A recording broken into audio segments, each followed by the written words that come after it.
make it, then shake it.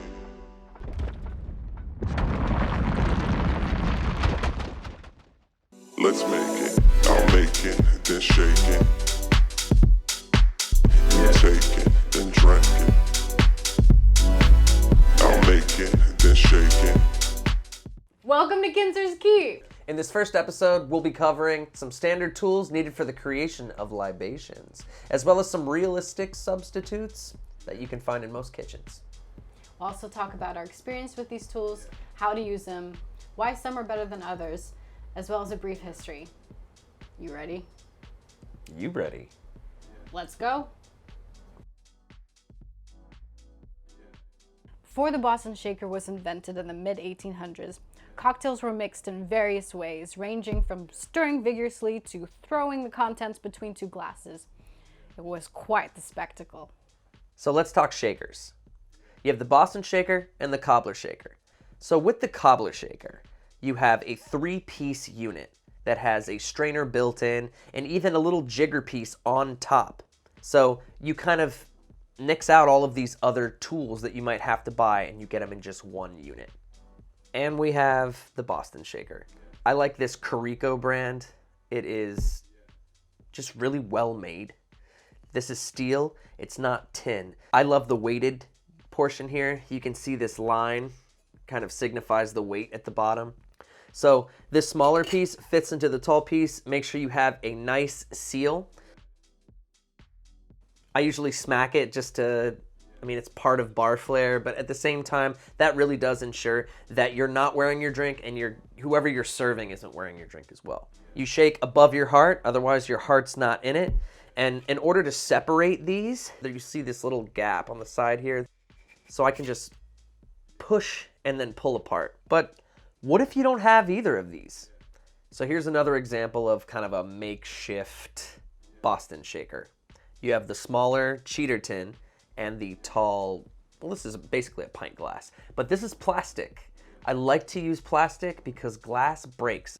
So you try to put one small in the tall, just like so, but as you can see, it doesn't really have the capability of sticking. So you kind of have to press down and go up and down. If you go side to side, water finds a way. Liquid always finds a way, and it will make sure that once again, you are wearing it. So if you're gonna shake, don't shake towards the people you love, shake away from them. That way you keep everybody dry. If you're a parent, maybe your child has like a frozen, like an Elsa cup or something, you're looking for a kid-sized cup and an adult-sized cup. When you put them together, you kind of have that makeshift Boston shaker. A sherry or a wine glass was used to measure out ingredients before the jigger was invented around 1893.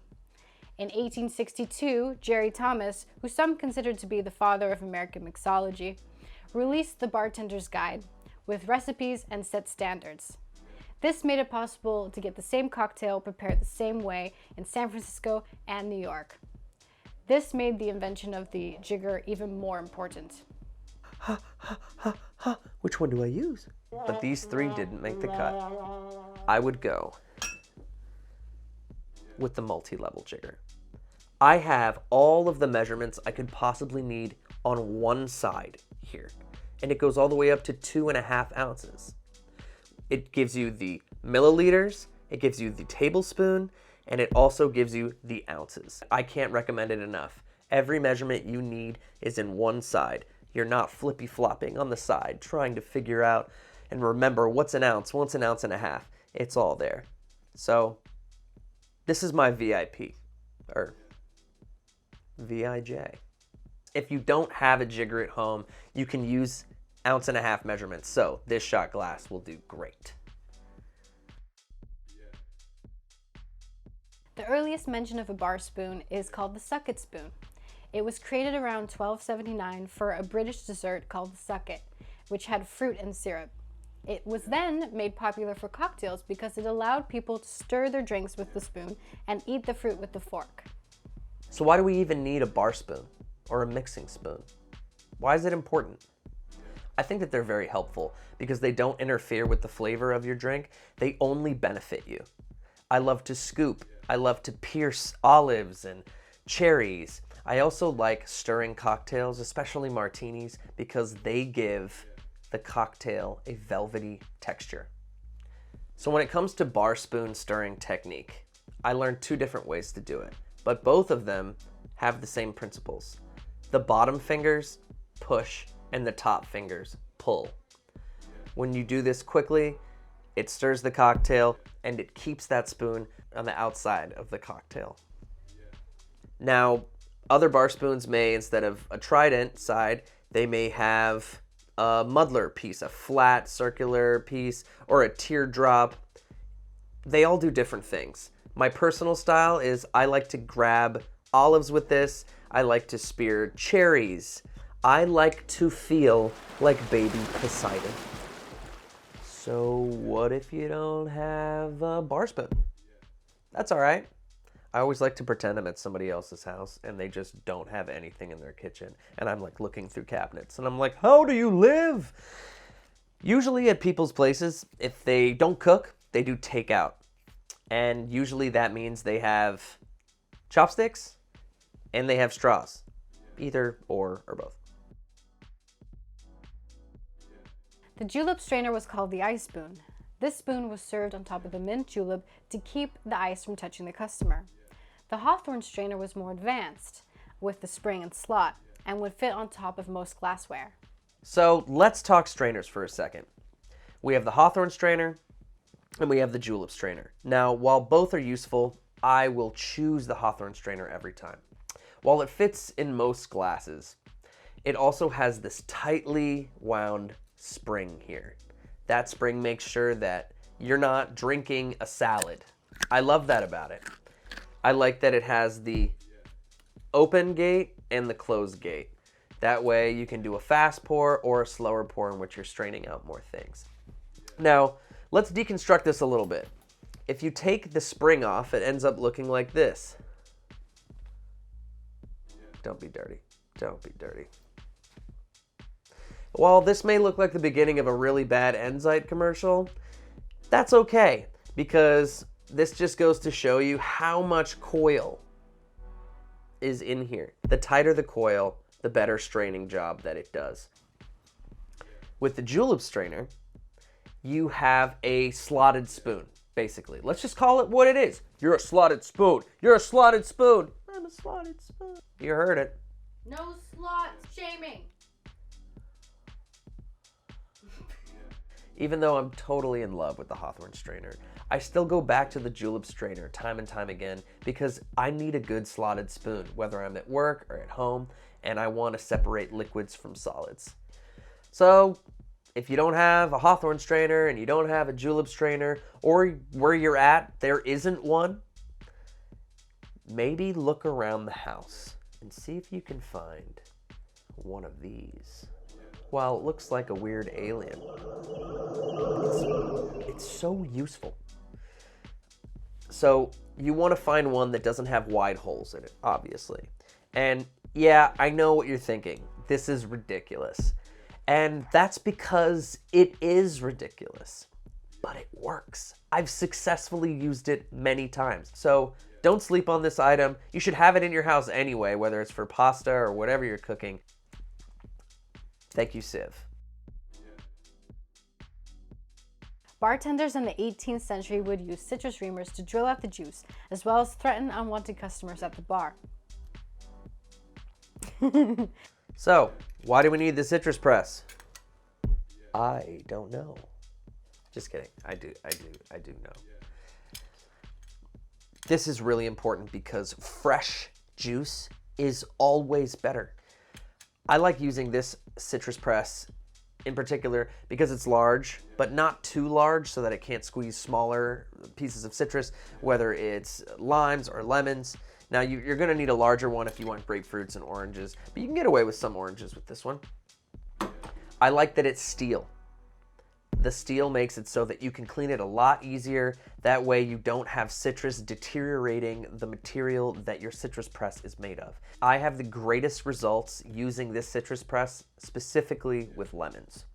I use lemon a lot, whether it's to make a classic daisy or to make a delicious whiskey sour, I know for certain I can depend on getting every ounce of fresh juice out of that lemon with this citrus press.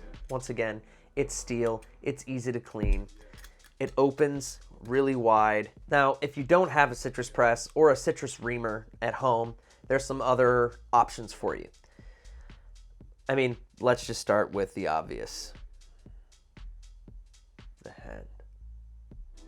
I would recommend wearing a glove and just practice squeezing. I think a great substitute for fresh squeezed juice, and I'm in California, so if you have something like Santa Cruz organic juice, wherever you're from, it's the best version of store-bought juice that I've found for cocktails. Pint glasses and mason jars were often used as mixing glasses. However, before that, the rolling technique was very popular in the 1800s. This technique consists of throwing a cocktail between two glasses. I like this mixing glass to have as a top tool because you can see how much dilution is happening in your drink. If you use a substitute like a tin or a metal shaker, you can't see what's happening. I've heard this name pronounced a couple different ways, and I apologize for butchering it. I promise I'm not a butcher. But I've heard it pronounced a yari, or yari, yari. I've never heard that. Yari, yari. No. So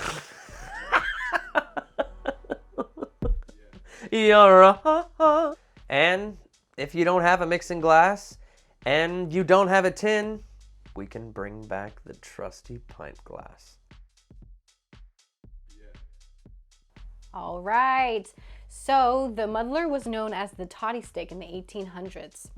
It was thinner than a muddler and had a spoon on the end so that you could stir the cocktail after you muddled it.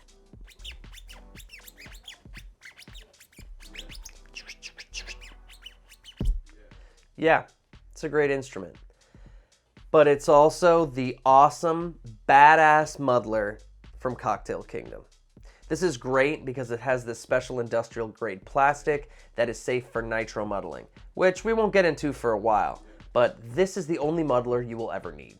The reason I love this muddler is because you don't have to have a lot of force in order for it to do its job. It also doesn't have any teeth at the bottom of it, so you're not shredding that mint or basil or herbs or getting those spices caught on the bottom here. It's doing the job and leaving all the ingredients in the tin or whatever apparatus you're using to muddle things in.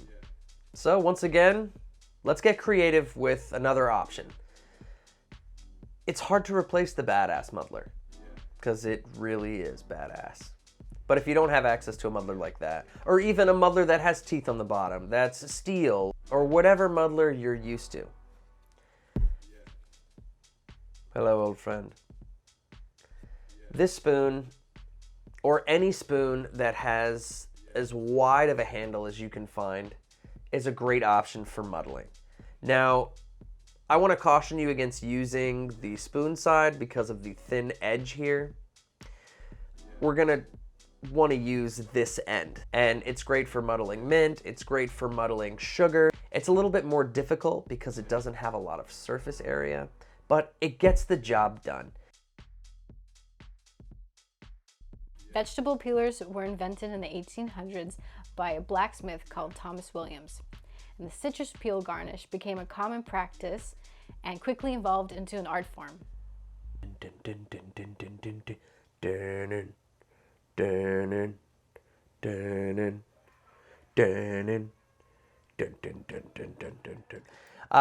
In all seriousness, these are some of the most dangerous tools behind the bar. Sometimes they're even more dangerous than knives.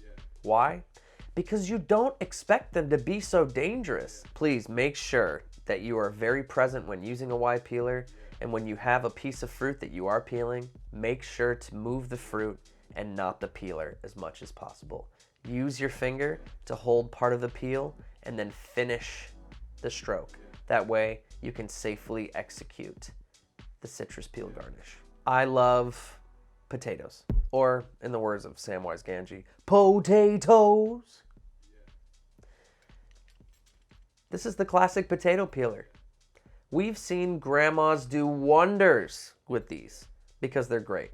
And somehow they're just safer. Now, it's still a peeler, so you still need to be very careful, but this is a great substitute because it can still give you that nice, thin, fragrant, juicy peel from whatever you're trying to peel. But say you don't have one of those. A knife, a paring knife, or a utility knife, that will also get the job done. The paring knife was invented during the 16th century in France. Bookbinders would use this knife to thin the edges of leather bindings. You're gonna need a paring knife. It's imperative, it's very important. So I use smaller knives. I use paring knives, utility, whether it's serrated or just a straight knife. I have a couple different knives here. This is a nice small paring knife, very cheap. Keep them sharp because the more pressure you apply with a dull knife, the more it can slip and the more you can cut yourself. I also like to use serrated knives. My favorite part about this knife is that you can't poke yourself. So you only have to worry about one side. A lot of times you can end up tearing citrus if you use a serrated knife that isn't very sharp, so do watch out for that. But my preferred knife that I kind of just obsess over is my Shun paring knife. So I love this knife, but you have to learn how to sharpen it correctly, and that's a chore on its own. Well, I'll see you Shun. Whatever knife you choose, small, medium, or large, you're gonna need to be able to cut things efficiently, quickly, and safely. Wedges, wheels, half moons, and sometimes peels, because a lot of times people don't like to use peelers. The earliest corkscrew was from the 1680s and was called the steel worm. There were also corkscrew variations using musket barrel cleaning tools made by gunsmiths. The steel worm. Nobody calls it that anymore, except you, babe. Corkscrews. I have a couple different ones here. I could go either way, to be honest, but I think I use this one more often than not. While I do love to use the all-inclusive corkscrew that has the corkscrew itself here, it has a beer opener and fulcrum point so you can pull out corks, and it also has a foil cutter. Foil cutters are underrated. I like this specifically because it has all of these things. Now, my only quarrel with the all-inclusive corkscrew is that it doesn't have a pivoting fulcrum here. This is an example of a pivoting piece that allows you to smoothly have a multi-level exit strategy for that cork. So you're not bending that cork as you pull it out, because bending can lead to breaking. Also, this piece right here is great for opening beer. Archaeologists believe that towels were closely held personal items as far back as the Middle Ages. So keep that bar rack close. Oh my. There she be. This is a bar rack. It looks dirty. It's just stained because there's a lot of things that I use this for. This is one of the most important items that you can have as a part of your home bar. Also is great for use in the kitchen, wherever you have a spill. Make sure this is lightly damp. That way you're actually cleaning and not smearing. So don't sleep on this. I guess you could sleep on this.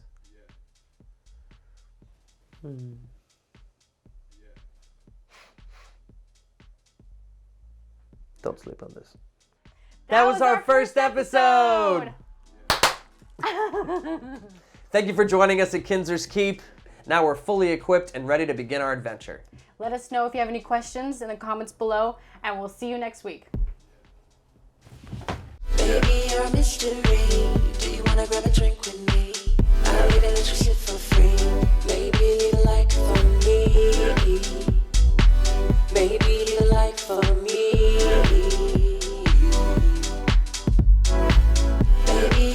mystery.